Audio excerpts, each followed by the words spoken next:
the many things that Joel said is that in talking about designing this technology-driven curriculum, they had no fewer than maybe a dozen 3-hour-long meetings, and I was just very relieved to hear that technology will not end multi-hour in-person meetings, which are something that I would hate to see disappear.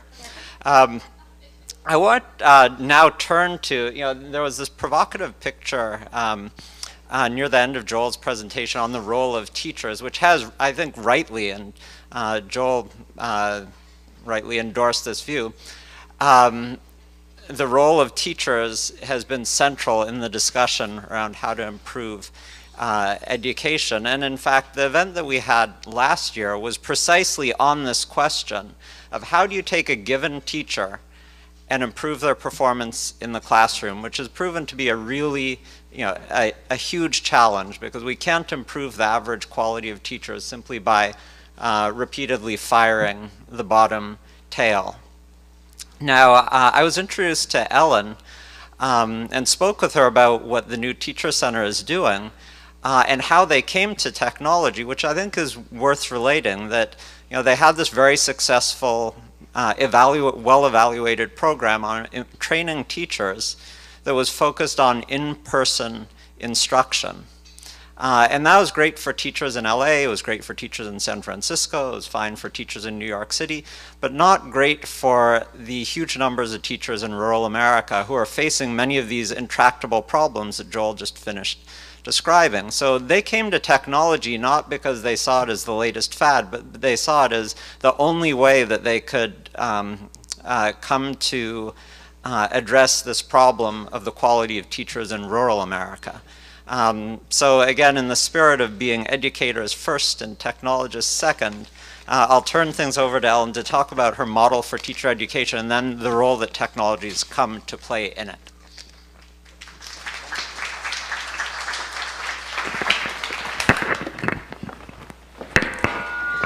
Let's see.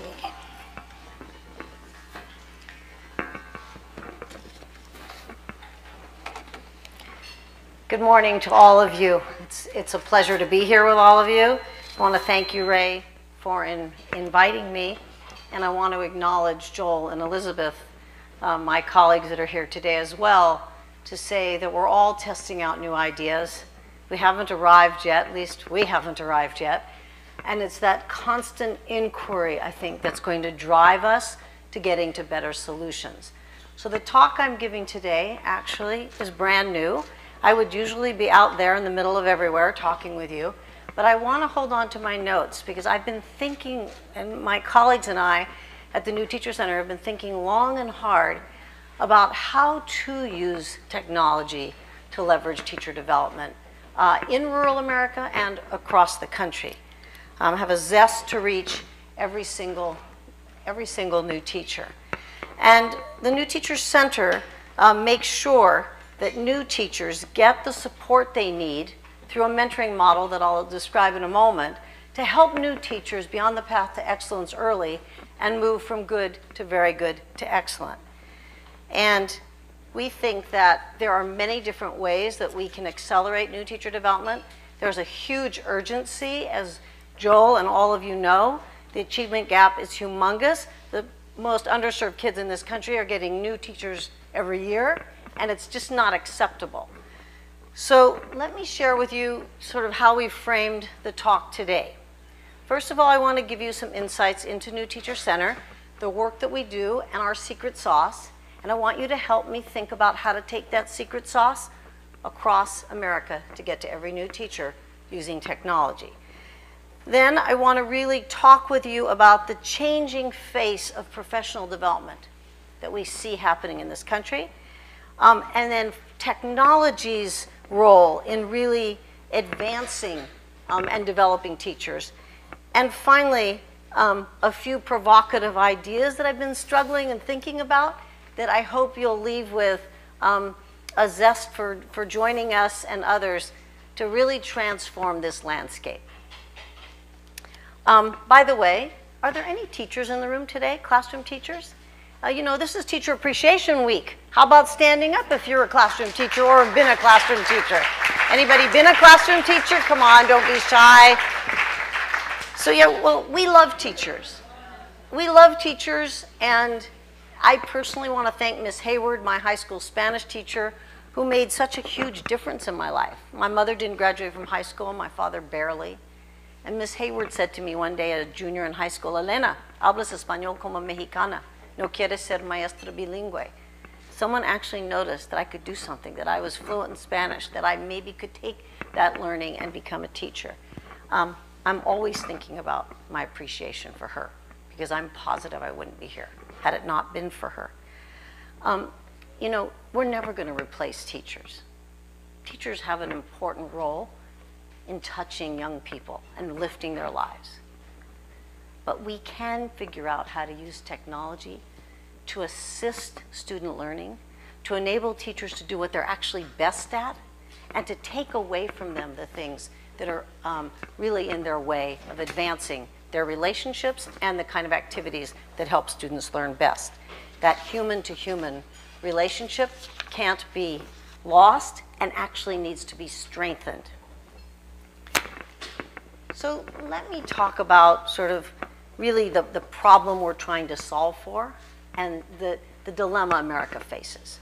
First of all, we know that the root cause, that the teacher effectiveness is one of the critical areas in improving student learning, yet we lose, as Joel said, 50% of all new teachers in the first 3 to 5 years. And the problem is that the poorest, most underserved kids in this country keep getting a leaky bucket of new teachers year after year. And the other problem is that those kids feel abandoned. And we've never figured out how to measure abandonment while we're thinking about social emotional learning and resilience. We are constantly abandoning the same set of kids, and not a one of us in this room would have our children going to those schools, or our nieces, nephews, or best friends' kids. So this is hugely important.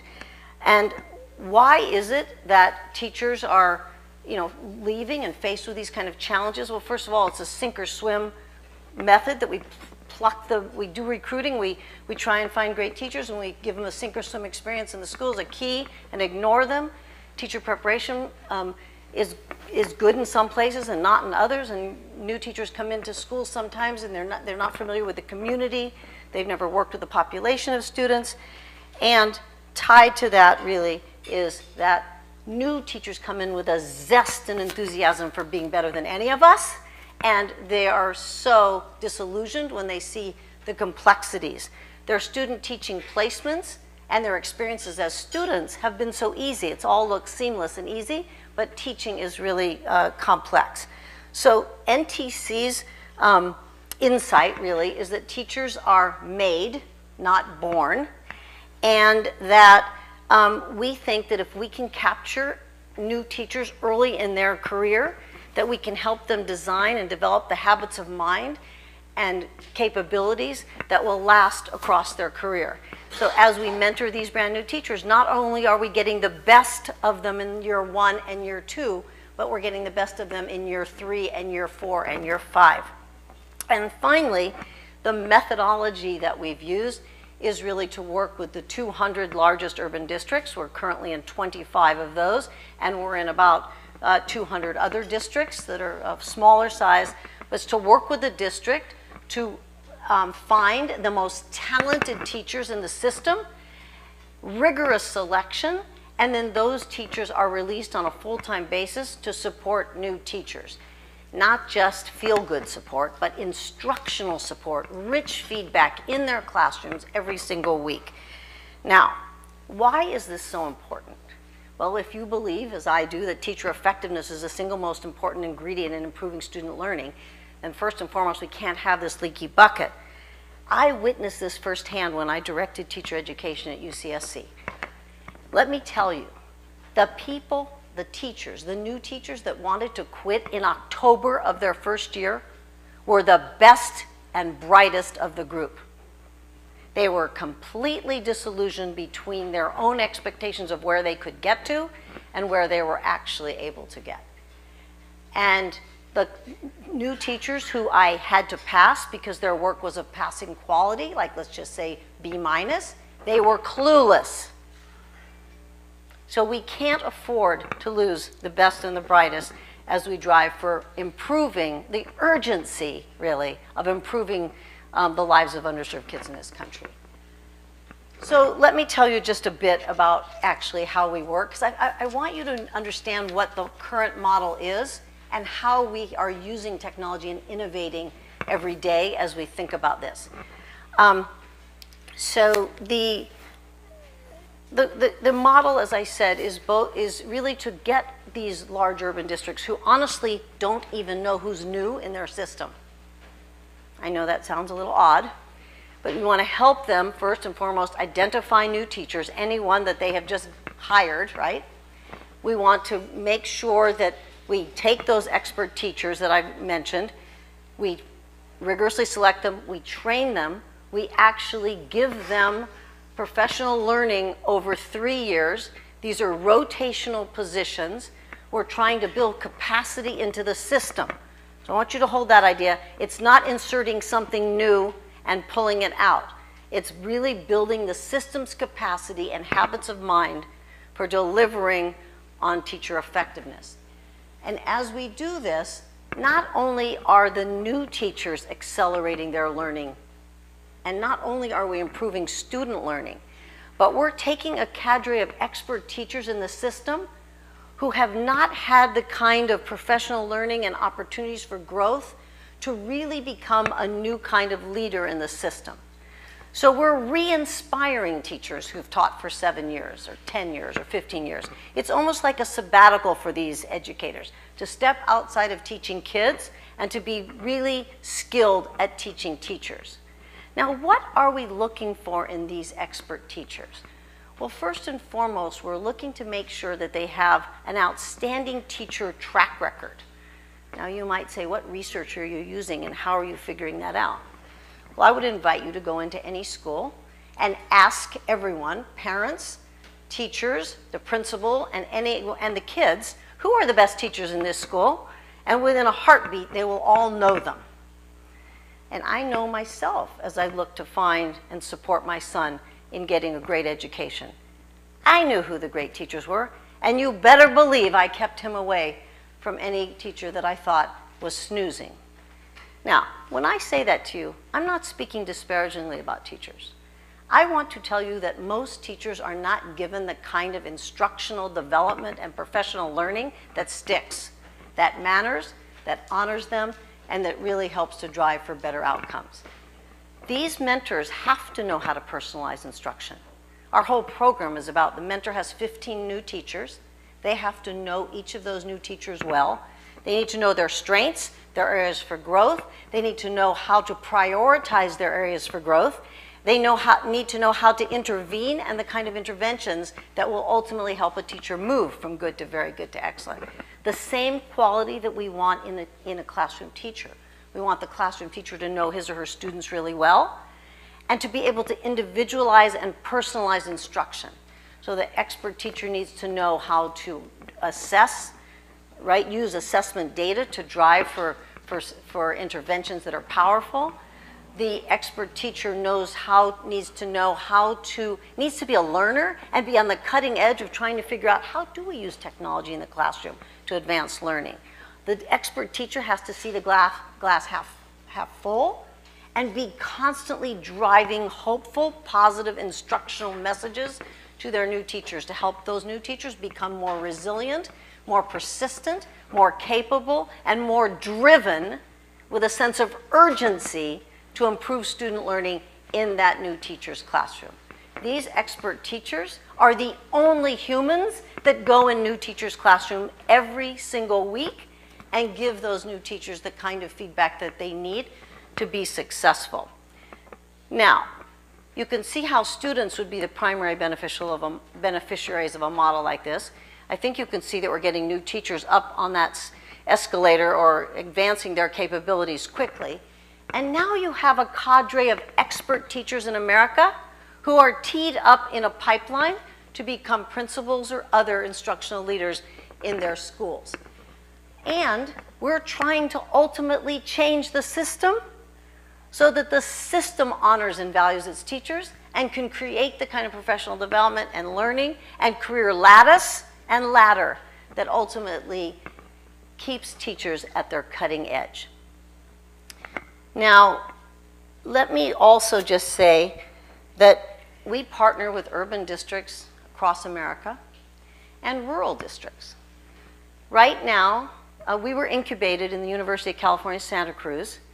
They did a fabulous job of incubating us, but in 2008, we were a $17 million program in the university.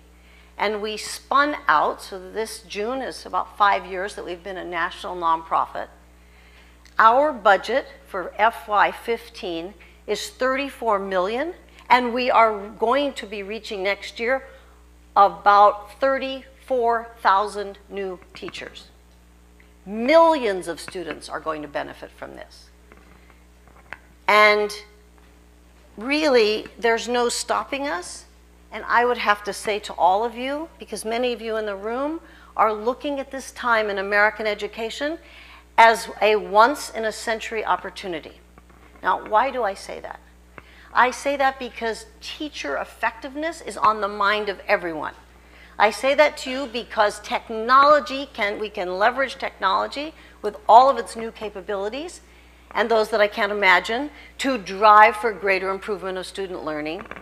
And we have shifts in the instructional landscape that we've never seen before. I'm sure you've all heard of Common Core. Now, we also face, I think, a number of tensions, and I'll share those with you as we continue to move forward with this talk. Now, let's look at the changing face of professional development. Let's first name it. It's horrible in America. We spend $7 billion a year on professional development that you wouldn't want to sit through if you were paid. And teachers hate it. And they're rarely really asked, what do you need to learn? We talk about personalizing education, personalized professional development. How do we make sure that we're teaching teachers what they need in a just-in-time way that's personalized and ultimately helps them be more effective? So let me say that for 15 or more years, we've all, the profession, has been operating on this kind of a model of professional learning. Everyone goes to something, whether they like it or not. If the professional development is good, it's really, so that's like kind of the workshop model. If the professional development is good, you have a community of practice in the school, and you get rich feedback. Someone comes in and gives you feedback, you work with your colleagues. That's all very good if it's working well. A lot of the professional development, however, is just spray and pray. And it's often taught by experts who haven't taught in decades. And teachers are cynical. I don't blame them. But today, I think, I could have put many, many, many more logos on this website. But today, we have a chance to change up professional development. Right? We have a chance to let teachers learn in their pajamas if they want, in the evening, on a weekend, anytime. We can make the professional development be synchronous or asynchronous. They can have a playlist of MOOCs or webinars that they want to learn from. We have huge opportunities today to leverage technology in ways that we've never done before. And we can also coach teachers. They can go off and learn, and then they can come back into the system, and they can actually get the kind of continued improvement. Now, I'm fascinated by the flipped classroom notion, and I think we could flip the classroom idea on professional learning for teachers. Imagine, there they all have a playlist of what they're going to go and learn, and they could come back into their community and actually share their learnings together and have a way to transfer that knowledge and ultimately get the knowledge to stick. I mean, one of the areas that Joyce and Showers researched long ago was that most professional development doesn't stick because it's not transferable into practice. It's just like teaching me how to do a MOOC rather than having me actually do the MOOC and then share my learnings from that MOOC. So I think we have a ways to go to actually make it stick, but if we actually flip the classroom, I think we might flip the way we teach teachers. We might have some new opportunities. Now, it seems rather odd to me to be talking with you the way we are when we're talking about technology. There should be, you know, I understand the limitations of a lecture setting, but we should be able to have much more of a dialogue together. I'm not going to let you off the hook. I think that this opportunity today, really, I want to challenge us to think about, with technology, what advancements, how can we transform teacher preparation? Do you really have to have seat time? Do you have to be in these classes year after year? You know, what new ideas could technology bring us in preparing the next generation of teachers? How might we be able to induct teachers in new ways? And finally, how can we ultimately get professional development happening across a teacher's career using all the advances in technology? So what I'd like you to do is, even though it says one side's going to talk about one, just talk about this together at your table for 5 minutes. Introduce yourself, because I'm sure some of you don't know each other, and then talk about it with yourselves about what have you been thinking about how to advance teacher learning from pre-service through the career of teachers using technology. Okay, go. Just like a group of kids, I need to use effective classroom management strategies. It's fun to talk. Thank you for engaging with each other. You know, none of us really have the answer. We're trying to figure out a set of answers, an array of ideas. Before I continue, I realize I forgot to say one thing that's super important. Look, the way we've scaled from working with 5 new teachers to working with 25,000 new teachers is by having metrics to show our impact. So I want to share with you just the metrics that we've been using, and then I want to move in to how to use technology. So on the face-to-face work, we survey every single one of the 25,000 new teachers. 93% of them say that this work, working with their mentor every single week over 2 years, has significantly advanced their teaching practice. And a number that's almost that high says that they wouldn't be teaching today if they didn't have this kind of instructional mentor. Second, we are upping retention by at least 20% in the toughest schools in America. Now, if you quantify that amount of money that a district wastes on recruitment, professional development, right? Recruitment, hiring, professional development, and the loss for children, for students, that is a huge amount of money. So in Tulsa, Oklahoma, just this last year, just working with first-year teachers, right? The first-year teachers that got support from us versus those that weren't. In Oklahoma, only in Tulsa, they said, we want this group of new teachers to get support, this group not. They were giving us a little experimental design. 83% of the new teachers getting support stayed.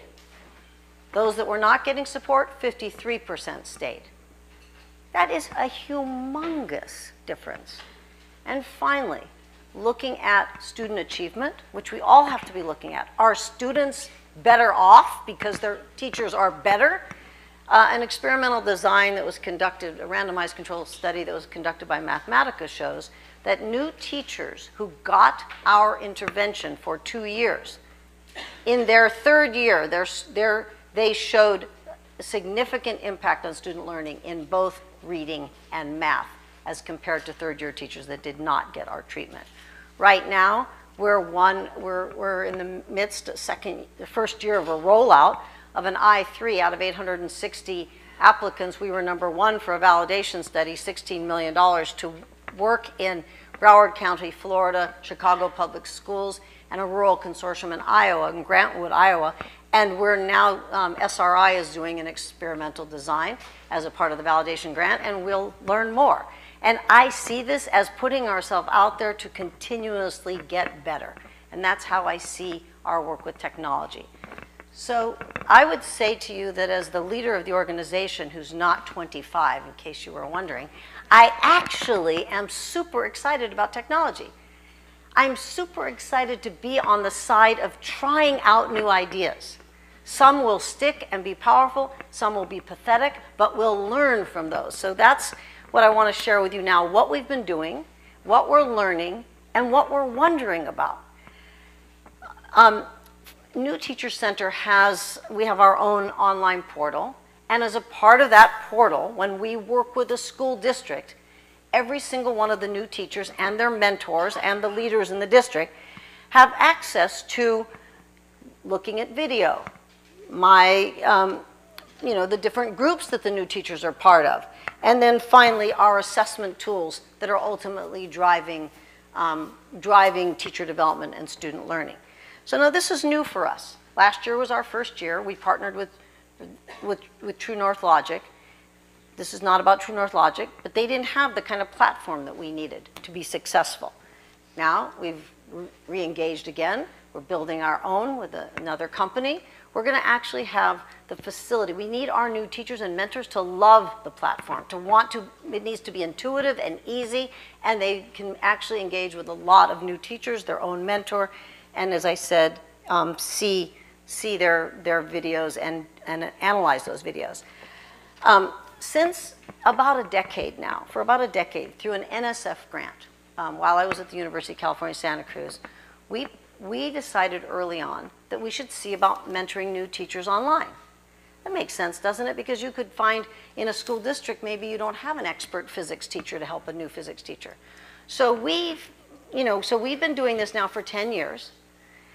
Right now we have 1,500 new teachers online, and we have about 500 mentors. Now I want to tell you the story of this. This is secondary science and math and K-12 special ed. I want to tell you the story of this. When we started 10 years ago, I'm like, no way I want to try it, but I'm like, no way is this going to work. I mean, the kind of relationship that these mentors and new teachers develop in a face-to-face, it's so impactful. The new teachers say that the mentors are like their saint, their guardian angel. A love fest is going on, an instructional love fest. Well, we tried this approach, and after a year, we had resources through NSF to bring the new teachers and their mentors together. We had 30 mentors and 30 new teachers from all across the country. And we brought them together in a room like this. And I became convinced on the moment they walked in the room. Oh my God, you're my mentor! And tears and energy and excitement. And having looked at all the transcripts online, I understood why they built this depth of relationships. Now, I'm going to take a bird walk for a minute to say something to you that I actually think in some ways some of us might be able to build deeper relationships online than we can face-to-face. It's like knowing our students, knowing ourselves. My 90-year-old mother and her 88-year-old sister, they communicate online through email better than they do in person. Believe me. So we've tried this, right, for a long time. And the way it's set up is that we have our place, and that's the mentor and his or her mentees. So the expert physics mentor, teacher mentor, and 5, say, physics teachers. We have explorations, an area where teachers are throwing out questions. They're inquiring with each other. They're helping each other learn with the mentors. And then we have an entire community of practice and resources for new teachers. And these really do provide them with these nested professional learning communities. For the most part, we've been able to scale it, but I told you the face-to-face is 25,000 new teachers. And I didn't really say this to you, but the payers, for the most part, are large urban districts, right? So our fee-for-service revenue on our face-to-face induction model is very high. High in that 12 million of our total budget comes from fee-for-service. Now, on the online, it's scalable, obviously, but how do we get the money to keep this sustainable and to scale? So, in part, we've used third-party channels. The National Science Teachers Association inducts all of their new science teachers by sending them our way. There are some other councils that do the same.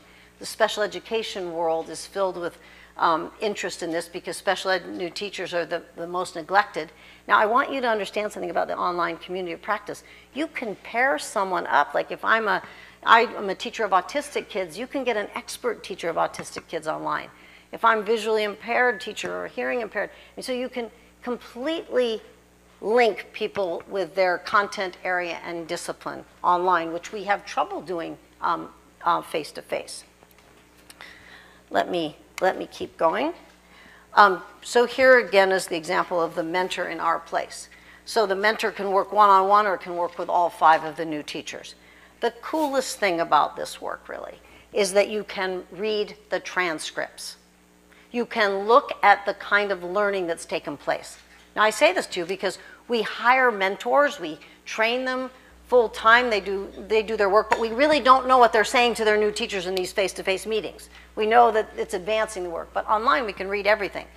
Now, let me pause for a second to say, we messed up badly at the beginning. At the very beginning, we brought these 30 mentors together and we trained them face-to-face. And then when we deployed them to the online community, half of them didn't really want to be online mentors. They weren't interested.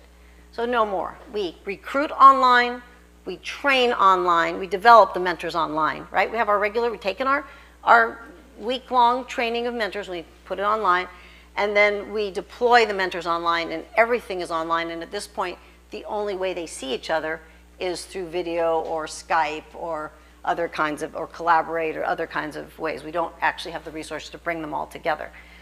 So the best thing about this is, here's a new teacher. Now, and at first the new teachers didn't post. They lurked. They read everything, and I was thinking, what are we doing?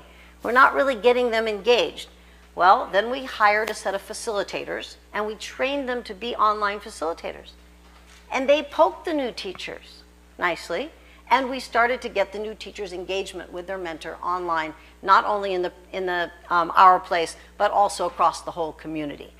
So, you know, here's a mentor, the new teacher, excuse me. I feel like the students do not see how to match a graph with a certain equation and how to tell particular aspects of a graph from the quadratic. So right away, one mentor posts a solution. Oh, prompt the students with a question. Students can write their response, exchange with a partner, write a pair of paper. And then another mentor chimes in. You know, test any hypothesis they have about the role of the coefficients with respect to the graph. Have students complete a project. I mean, you could be ready to teach your 3rd period. You could be in 2nd period and be struggling with something, and you can get on here, and within just a few minutes you can get feedback, you could get a lesson. There's all kinds of resources that happen instantly. Now, we also have explorations. With our explorations, a teacher can post something like this. I'm trying to work with my English language learners. You know, someone asked about literacy. I'm an English teacher, but I have a lot of English language learners, and they're not yet able to access the text. That's what my inquiry is. I don't know what to do. So then they can have an opportunity to learn with their mentor and or mentors and new teachers how to really study and engage in this kind of in-depth work. I meant to bring a quote from a new teacher, but I can remember it because I've been fascinated by this. She said, this inquiry process, because that's what the exploration is something I do now all the time. I think about how to plan, how to teach and assess, and then reteach based on my analysis. This is huge. It's a habit of mind of continuous growth and improvement, and you can do it online. I'm going to move a little quicker because I saw that I want to leave enough time for questions and answers. The capabilities today of doing observations are phenomenal, right? So for a long time in this online environment, I worried because the new teachers we couldn't really see them in their classroom, right? They were in rural America somewhere. We had the mentor and the new teachers, and you could look at the transcripts, but you really didn't know, does the new teacher really understand his or her strengths and areas for growth?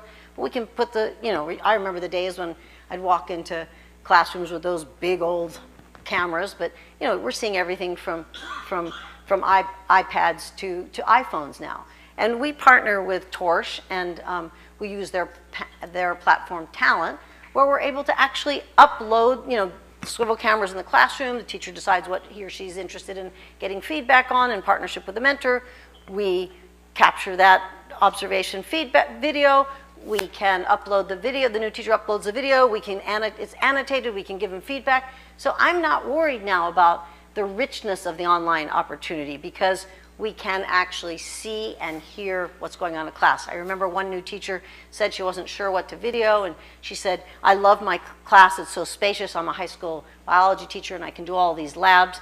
It's just fantastic, but it's so spacious that I worry because I can't really manage all the kids. They can be hiding out in different corners. So we realized, wait a minute, we need to help that teacher figure out how to enjoy and engage kids in this larger community.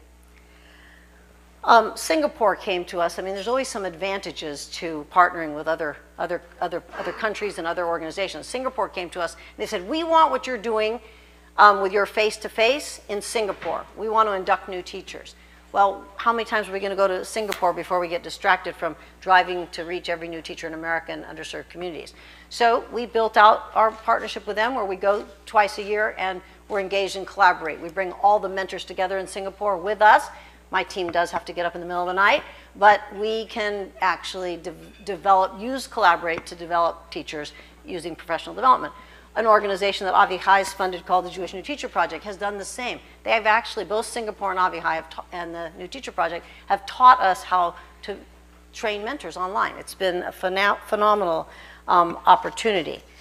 And you know, we're able to facilitate these online forums where our mentors and coaches discuss problems of practice with each other and can see each other and can see the trainer, and it's been pretty phenomenal. Let's talk about MOOCs. So Coursera came to us and to some other organizations in the nonprofit sector to see if we wanted to build out MOOCs for professional development for teachers. So my board was ecstatic about the idea. My leadership team was only, at best, mediocrely interested. I'm like, what's the problem? Well, it's not intimate. It's not really the way we develop teachers. It's too much talking at them. I'm like, look, we're never going to know this if we don't try it. Let's get in the space so we can know if it's effective or not. And what we found, and we've enjoyed our partnership with Coursera very much, I will say to you that the platform is a teaching platform. It's not a learning platform. So we keep pushing on Coursera, and they're listening to us to ultimately build out some more learning opportunities for teachers. But we've done, I think, 7 MOOCs. We did one on blended learning in partnership with Michael Horn and the InnoSight Institute. And one of the coolest things that I witnessed was that a charter network, ISEF in LA, sent 20 of their teachers to the MOOC, right? Made sure their teachers all saw the MOOC, went through the MOOC, and then they had, just like I said, a flipped classroom opportunity. They then came together to share their learnings from that MOOC. We did this MOOC last year. We're going to do it again this year. It's called Getting Off to a Good Start. We had 22,000 teachers on this MOOC last August. So I was so excited. I'm like, oh my gosh, look at all these teachers. We're going to help them get off to a good start. Well, what I learned was 90% of them were international, and a lot of them were not teachers. So again, trying to figure this out. So this year, what are we doing? We're going to change the MOOC up a little, but we're going to go out to every district we're in, and we're going to see how many of those districts will actually get their new teachers engaged in this Getting Off to a Good Start in July and August. So it's all about learning. I'm disappointed that the completion rate's so low, right? Only 5% complete generally. We're happy we get a little higher than that, but not that much to be dancing around about. But 22,000 clicks on our videos. So, you know, like I do, right? You get on a MOOC, you go in and try and figure out how to learn what you want to learn, and then you get out. And I want to see if those MOOCs, though, could be part of professional learning for teachers. So let me go even faster, and I'm going to go quickly through this just to say there's a lot of new things happening for teachers today. Like in our model, when you find expert teachers and you release them full-time and you want them to teach new teachers how to do blended learning, how to do Common Core, most of our teachers haven't experienced those things themselves. So we have to figure out ways of teaching teachers these new ideas while they're actually engaged in the role. And quite frankly, sometimes, and there's resources everywhere. So how do we start to vet the resources that you want new teachers to really work with? And then how do we help, I don't know why I have that word in there, older teachers. How do we help teachers who may not really be adept at using technology in general to start to engage in this way? I think we have to completely rethink preparation and support of coaches. And just like I explained to you how we now do all of our online training online of mentors and selection and training and development, we need to use those same processes as we build out new technology opportunities. You have to have been part of a MOOC to know how to ultimately use MOOCs. And I think we want to sometimes shortchange these things, but in the end, we have to learn by doing. And I think that there are opportunities for us to think about. Our mentors rotate after 3 years. We move them back into the classroom when they're released full time. When they're online mentors, we rotate them out after 3 years as well. We want teachers to take the expertise and the advanced learning that they've gotten and apply it. Okay, here are 3 big ideas I want you to think about. Are there ways to completely change up teacher preparation? Could we use a set of curated resources as a way to develop pre-service candidates? So, for example, I want to be a math teacher. Could we figure out how to prepare teachers outside of the university, where we have designated a set of courses, some MOOCs, some webinars, some other kinds of courses, with a subset of instructors who could actually help a new math teacher tailor his or her own pathway to becoming certified? Is there a way to reach every new teacher in America? Like, I don't know how to get into rural America, really, even though I'm sharing with you that that's one of our growth strategies, is to get new teachers in rural America. Is just an online solution going to do it? Or do you need some face-to-face? How much time and energy is it going to take to do the face-to-face? I mean, these are things that I'm struggling with and wondering about, and I don't have the answer to them. What about professional development? Let's stop giving teachers extra money for their learning. Let's give them maybe tokens for professional development. The district buys a set of tokens. Teachers choose the kind of professional learning that they want. We have to up the game on solid professional development and choice, and just in time, and then flipping the way we're actually teaching teachers. And finally, these are 3 huge questions. Like, honestly, I think the technology is far ahead of the schools and the districts and their capabilities. I can tell you the technology, I have met hundreds of new tech startup firms. They come to us, some of you, and they're like, oh my God, you reached 25,000 teachers. But the truth is, I can't add all these things on. The district has to own some of these pieces and then partner with us, and then we will accelerate that learning. Here's an example. I got a call yesterday from the Albertson Foundation. They've been doing some work with Sal Khan, and they did an experiment with 250 expert teachers who are got all the technology they needed to be able to access the platform for Common Core lessons, right? K-12. And now they have 45 teachers that they've said have been like just the rock stars of the group, and they want to now take them and advance them. But their districts have bought in, their schools have bought in, they have the technology. Okay, that's one big area. And then our external content providers evaluated. I mean, look, everyone's come out of the woodwork. But what's good and what's not good, and how do you curate, and how do you figure these things out? I think there are big tensions, and what does a new teacher do when she's going to teach a lesson on the Constitution? They Google Constitution, they get 50 million websites that they can go to. So we have to try and help new teachers be able to hone in on what's going to be best. And then really, where's the technology headed? There are so many possibilities, and we keep advancing technology year after year. And I feel like we're just at this great place now, but we can keep going. And so I want to thank you for being so thoughtful and taking the time to think with me. I want to be really transparent in we don't have the answers, but we do have an ambition to try new things, and I think that's really what school districts need. I think that's what tech companies need. I think that's what funders need, and that's what professors need, and that's what all of us need. And we need to get away from thinking that we're going to have a quick fix solution. But let's get the ideas, and then let's take the best and scale them, and stop doing small boutique activities that are powerful for the few and make them powerful for all. Thank you.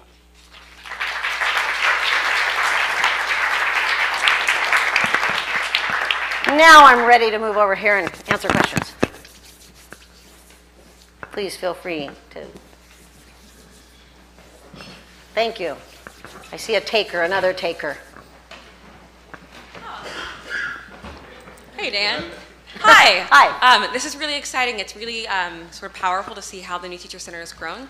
Thank you. My question is, what is the role that school leaders play here with the mentor teaching? So if you're building capacity in these districts, I think school leadership probably plays a pretty significant role. Can you talk more about how you build capacity with school leaders? Yes, thank you. That's a great question. I actually should have spoken about it myself. The principal is hugely important. I'm just going to use the term principal for now. The principal is hugely important as his or her leadership team. I never in my life understood their importance. They are mini CEOs of small companies. They need to be the cheerleader, they need to engage, they need to know the content. So in every single district where we work closely with principals. We have a particular professional learning for them called the role of the principal. We have facilitator training so that we can help the principal build out professional learning communities in his or her school. And we actually have a program that's similar to the new teacher work we do for new principals across the country.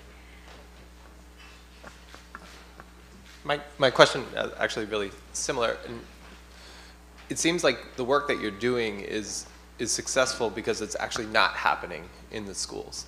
And in partnerships with schools, at what point does the work that you're doing have to shift back to schools themselves? Yeah, so these are really great questions. So we're really all about building capacity in the system and transferring ownership, and we have something that we use that you've heard of, I'm sure, called the gradual release.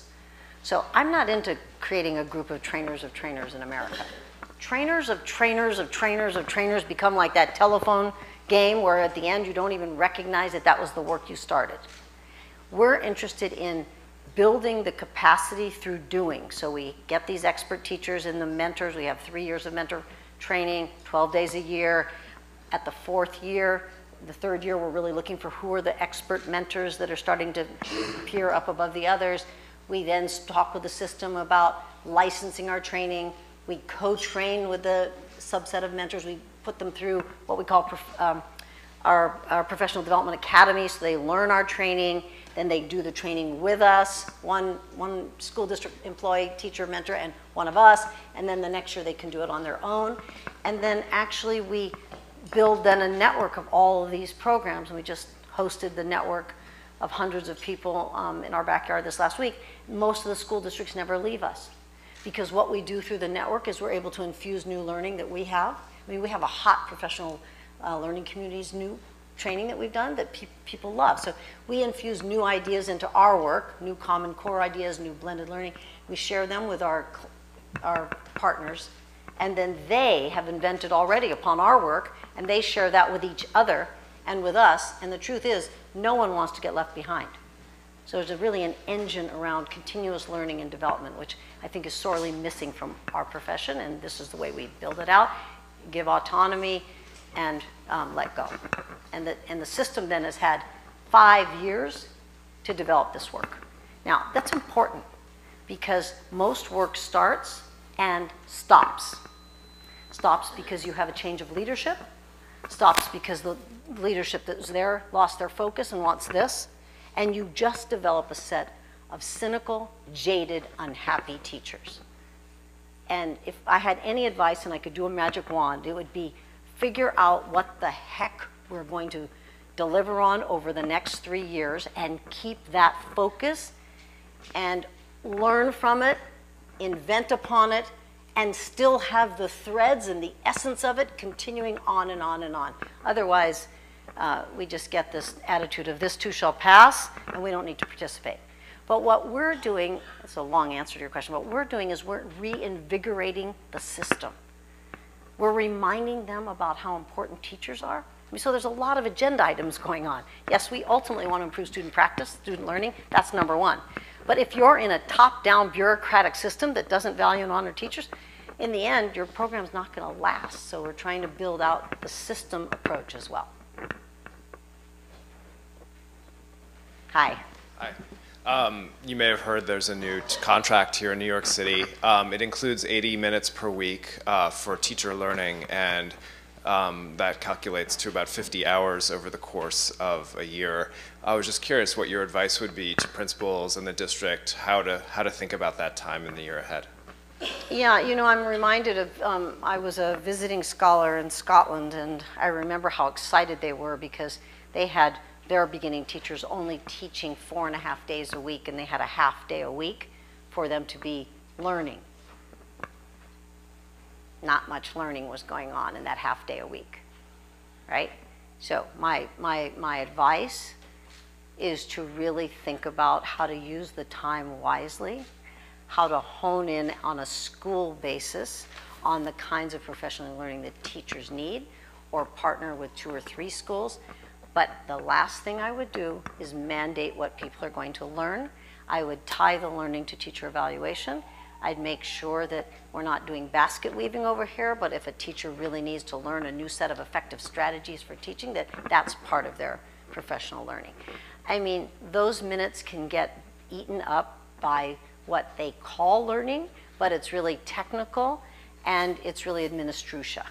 And I would want to urge the city to own and really ring fence those minutes and make sure those are minutes that my kid wouldn't be getting a teacher and instruction. And I want to make sure that that teacher's benefiting from those minutes and that I see a translation into practice in classroom.